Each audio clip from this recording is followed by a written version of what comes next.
10 best mind bending movies जिसमें तुम्हें किसी में डार्क वाइब, किसी में थ्रिल और किसी में माइंड बेंडिंग प्लॉट ट्विस्ट सब कुछ देखने को मिलेगा। इंसेप्शन, अगर तुम्हें माइंड बेंडिंग थ्रिलर्स और साईफाई कॉन्सेप्ट वाली मूवीज पसंद है तो इंसेप्शन 2010 तुम्हारे लिए एक मास्टरपीस है। कहानी है डॉम कॉब मतलब लियोनार्डो डिकैप्रियो की, जो लोगों के ड्रीम्स में घुसकर उनके सीक्रेट्स को चुराने का काम करता है, लेकिन इस बार उसे एक इम्पॉसिबल मिशन दिया जाता है। किसी के माइंड से आइडिया निकालना नहीं है बल्कि एक आइडिया डालना है, यानी इंसेप्ट करना है। इस मिशन में कॉब और उसकी टीम को कई लेयर्स ऑफ ड्रीम्स में उतरना पड़ता है, जहां पर रियलिटी और इमेजिनेशन की सीमाएं ही मिट जाती है। हर लेवल पर एक्शन, इमोशन और ट्विस्ट इतने पावरफुल है कि दिमाग ही घूम जाता है। क्रिस्टोफर नोलन की डायरेक्शन, हांस जिमर का म्यूजिक और विजुअल्स सब मिलकर इसे सिनेमा का एक रेयर एक्सपीरियंस बनाते हैं। ये फिल्म तुम्हें बार बार देखने पर भी नई लगने लगती है। अगर तुम ऐसी मूवीज पसंद करते हो जो दिमाग और इमेजिनेशन दोनों को चैलेंज करे तो इंसेप्शन एक मस्ट वॉच है। शटर आइलैंड, अगर तुम्हें साइकोलॉजिकल थ्रिलर्स पसंद है जहां पर कहानी धीरे धीरे तुम्हारे दिमाग से खेलती है तो शटर आइलैंड 2010 तुम्हारे लिए परफेक्ट फिल्म है।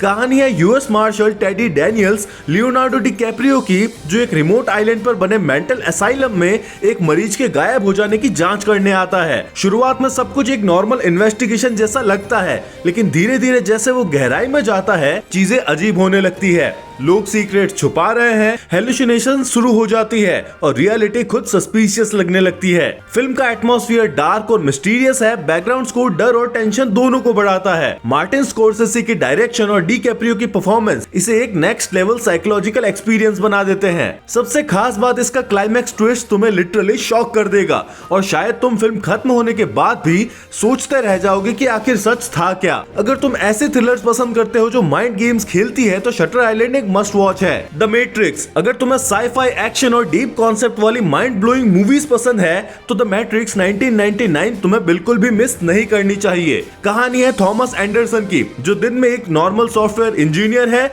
लेकिन रात में हैकर नियो बनकर दुनिया की सच्चाई खोजता है और फिर एक दिन उसे पता चलता है कि जिस दुनिया में वो जी रहा है वो असली है ही नहीं, वो एक सिमुलेशन है जिसे मशीन्स ने ह्यूमंस को कंट्रोल करने के लिए बनाया है। मॉर्फियस और ट्रिनिटी की मदद से नियो रेड पिल लेता है और असली दुनिया की सच्चाई में कदम रखता है। इसके बाद में शुरू होता है high tech action, bullet dosing scenes और फ्रीडम नाम के इल्यूजन की अल्टीमेट फाइट। फिल्म का कॉन्सेप्ट इतना अपने टाइम से आगे था कि आज भी मॉडर्न साईफाई इसे रेफरेंस मानता है। एक्शन सीन्स आइकॉनिक है, डायलॉग्स लेजेंडरी है। अगर तुम रियलिटी, टेक्नोलॉजी और ह्यूमन कंट्रोल पर सवाल उठाने वाली मूवीज पसंद करते हो तो द मैट्रिक्स एक कल्ट क्लासिक है जो तुम्हें बार बार देखने पर मजबूर करेगी। मेमेंटो, अगर तुम्हें ऐसी थ्रिलर्स पसंद है जो दिमाग का पजल बना दे तो मेमेंटो 2000 तुम्हें जरूर देखनी चाहिए। कहानी है लियोनार्डो शेल्बी की, जो शॉर्ट टर्म मेमोरी लॉस से पीड़ित है। उसे सिर्फ कुछ मिनट्स तक चीजें याद रहती है और फिर सब मिट जाता है, लेकिन वो अपनी वाइफ के कातिल को ढूंढने के मिशन पर है। अब सोचो भाई, जब याददाश्त ही साथ ना दे तो इन्वेस्टिगेशन कैसे चलेगी। पर यही इस फिल्म की सबसे बड़ी खासियत है। लियोनार्ड अपने शरीर पर टैटूज और पोलारॉइड फोटोज का इस्तेमाल करता है अपनी यादों को ट्रैक करने के लिए और यही क्लूज धीरे धीरे एक शॉकिंग सच तक ले जाते हैं। क्रिस्टोफर नोलन की यह फिल्म उल्टी टाइमलाइन में चलती है, यानी कहानी पीछे से आगे बढ़ती है, जिससे सस्पेंस और कंफ्यूजन दोनों डबल हो जाते हैं। मेमेंटो सिर्फ एक थ्रिलर नहीं है बल्कि साइकोलॉजिकल मेज है, जहां पर हर सीन तुम्हारे दिमाग से खेलता है। अगर तुम माइंड बेंडिंग ट्विस्ट, स्मार्ट और लेयर्ड कहानी पसंद करते हो तो मेमेंटो तुम्हें जरूर देखनी चाहिए। मलहॉल्ड ड्राइव, अगर तुम्हें मिस्टीरियस, कंफ्यूजिंग और साइकोलॉजिकल थ्रिलर्स पसंद है तो मलहॉल्ड ड्राइव 2001 एक हिप्नोटिक एक्सपीरियंस देने वाली मूवी है। कहानी शुरू होती है एक लड़की से जो एक्सीडेंट के बाद में अपनी याददाश्त खो बैठती है और लॉस एंजलिस में एक एस्पायरिंग एक्ट्रेस बैटी से मिलती है।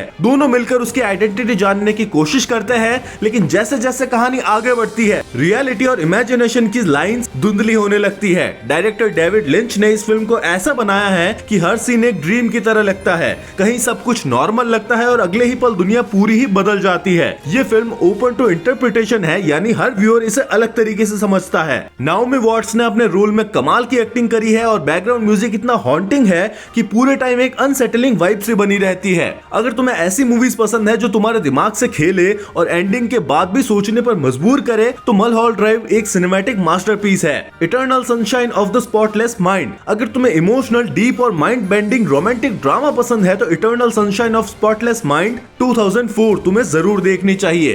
कहानी है जिम कैरी और केट विंसलेट की, जो एक दूसरे से प्यार करते हैं लेकिन रिश्ता टूटने के बाद दोनों एक टेक्नोलॉजी का इस्तेमाल करते हैं जो किसी किसी को यादों से मिटा सकता है, पर जब मेमोरीज धीरे धीरे इरेज होने लगती है तो जिम को एहसास होता है कि वो केट को सच में भूलना नहीं चाहता। फिल्म का कॉन्सेप्ट बहुत ही यूनिक है, साईफाई आइडिया के साथ में प्योर इमोशन का ब्लेंड। डायरेक्टर ने लव, पेन और मेमोरी को इतने ब्यूटीफुल तरीके से दिखाया है कि हर सीन पोएटिक लगता है। जिम कैरी का सीरियस और इमोशनल साइड देखना एक सरप्राइजिंग है और केट विंसलेट का परफॉर्मेंस दिल जीत लेता है। अगर तुम ऐसी मूवीज पसंद करते हो जो दिल भी छू जाए और दिमाग भी सोचने पर मजबूर कर दे तो eternal sunshine of spotless mind 2004 एक मस्ट वॉच है। ट्रायंगल, अगर तुम माइंड बेंडिंग थ्रिलर्स और टाइम लूप वाली साइकोलॉजिकल हॉरर मूवीज पसंद करते हो तो ट्रायंगल 2009 तुम्हारे दिमाग को घुमा देगी। कहानी है जेस की, जो अपने दोस्तों के साथ बोट ट्रिप पर निकलती है। बीच में उनका यॉट एक मिस्टीरियस स्टॉर्म में फंस जाता है और उन्हें एक खाली दिखने वाला शिप दिखाई देता है, लेकिन जैसे ही वो उस जहाज पर चढ़ते हैं अजीब और डरावनी चीजें शुरू हो जाती है। धीरे धीरे जेस को एहसास होता है कि वो किसी टाइम लूप में ही फंस गई है, जहां पर वही घटनाएं बार बार दोहराई जा रही है, लेकिन हर बार आउटकम थोड़ा अलग होता है। फिल्म का टेंशन और मिस्ट्री इतना स्ट्रॉन्ग है कि आखिर तक तुम अंदाजा नहीं लगा पाओगे कि असल में हो क्या रहा है। मेलिसा जॉर्ज का परफॉर्मेंस बेहतरीन है और कहानी का ट्विस्ट तुम्हें लिटरली माइंड ब्लोन कर देगा। अगर तुम इंसेप्शन, कोहेरेंस जैसी कंफ्यूजिंग लेकिन स्मार्टली रिटर्न थ्रिलर्स पसंद करते हो तो ट्रायंगल तुम्हें बिल्कुल पसंद आएगी। रिक्विएम फॉर अ ड्रीम, अगर तुम्हें डार्क, इमोशनल और रियलिस्टिक ड्रामा पसंद है जो इंसान की गिरती जिंदगी को इंटेंस तरीके से दिखाए तो रिक्विएम फॉर अ ड्रीम 2000 तुम्हें अंदर तक हिला देगी। कहानी 4 लोगों की है, हैरी, उसकी गर्लफ्रेंड, उसका दोस्त टायरन और उसकी माँ सैरा। सबकी अलग अलग ड्रीम्स है। कोई सक्सेसफुल होना चाहता है, कोई प्यार पाना चाहता है, कोई बस खुश रहना चाहता है, लेकिन इन सबके रास्ते में एक ही चीज है, एडिक्शन। धीरे धीरे ड्रग्स, लोनलीनेस और ऑब्सेशन इनकी जिंदगी को बर्बाद कर देता है। डायरेक्टर ने हर कैरेक्टर की जर्नी को इतने रॉ और डिस्टर्बिंग तरीके से दिखाया है कि फिल्म खत्म होने के बाद भी सीन्स तुम्हारे दिमाग में घूमते रहते हैं। जेरेड लेटो, जेनिफर कॉनली और एलन बर्सेंट का परफॉर्मेंस जेन्युइनली हार्ट ब्रेकिंग है। बैकग्राउंड म्यूजिक और एडिटिंग फिल्म की और भी पावरफुल बना देता है, खासकर क्लाइमैक्स जो तुम्हें इमोशनली तोड़ ही देता है। अगर तुम ऐसी फिल्म्स देखना चाहते हो जो सिर्फ एंटरटेनमेंट नहीं बल्कि इम्पैक्ट छोड़े तो रिक्विएम फॉर अ ड्रीम एक मस्ट वॉच है। द अदर्स, अगर तुम्हें स्लो बर्न साइकोलॉजिकल हॉरर पसंद है जो डर शोर से नहीं बल्कि खामोशी से आता है तो द अदर्स 2001 एक मास्टरपीस है। कहानी है ग्रेस नाम की एक औरत की जो अपने 2 बच्चों के साथ में एक पुराने अंधेरे मेंशन में रहने आती है। उसके बच्चे सनलाइट से एलर्जिक है, इसलिए हमेशा घर में अंधेरा रहता है, लेकिन धीरे धीरे घर में कुछ अजीब चीजें होने लगती है। दरवाजे अपने आप खुलते हैं, आवाजें आती है और अदृश्य प्रेजेंस का एहसास होता है। निकोल किडमैन ने ग्रेस के रूप में ऐसा इंटेंस और इमोशनल परफॉर्मेंस दिया है कि तुम उसकी हर फियर को महसूस करोगे। फिल्म का हॉरर जंप स्केयर से नहीं बल्कि एटमॉस्फेयर और मिस्ट्री से आता है और फिर आता है ट्विस्ट एंडिंग जो तुम्हारे होश ही उड़ा देगा और पूरी मूवी को एक नए पर्सपेक्टिव में दिखाएगा। अगर तुम द सिक्स्थ सेंस जैसी स्मार्ट घोस्ट स्टोरीज पसंद करते हो तो द अदर्स 2001 तुम्हें जरूर देखनी चाहिए। गॉन गर्ल, अगर तुम्हें डार्क साइकोलॉजिकल थ्रिलर्स पसंद है जहां पर एक किरदार पर शक हो तो गॉन गर्ल 2014 तुम्हें आखिर तक बांधे रखेगी। कहानी शुरू होती है निक से, जिसकी वाइफ एमी अचानक गायब हो जाती है। पहले सबको लगता है कि शायद कोई क्राइम हुआ है, लेकिन जैसे जैसे इन्वेस्टिगेशन आगे बढ़ती है वैसे वैसे सीक्रेट्स खुलते जाते हैं जो तुम्हें शॉक कर देंगे। बेन एफ्लेक और रोजामुंड पाइक की परफॉर्मेंस माइंड ब्लोइंग है, खासकर रोजामुंड जिसने एमी के कैरेक्टर को एक ब्रिलियंट येट टेरिफाइंग चार्म से निभाया है। फिल्म का टोन डार्क, मिस्टीरियस और डिस्टर्बिंगली रियलिस्टिक है। डेविड फिंचर का डायरेक्शन हर फ्रेम में टेंशन भर देता है। तुम्हें कभी पता ही नहीं चलेगा कि सच्चाई क्या है, कौन किसे मैनिपुलेट कर रहा है। अगर तुम the girl with dragon tattoo या फिर प्रिजनर्स जैसे माइंड ट्विस्टिंग थ्रिलर्स पसंद करते हो तो गॉन गर्ल तुम्हारे लिए परफेक्ट है।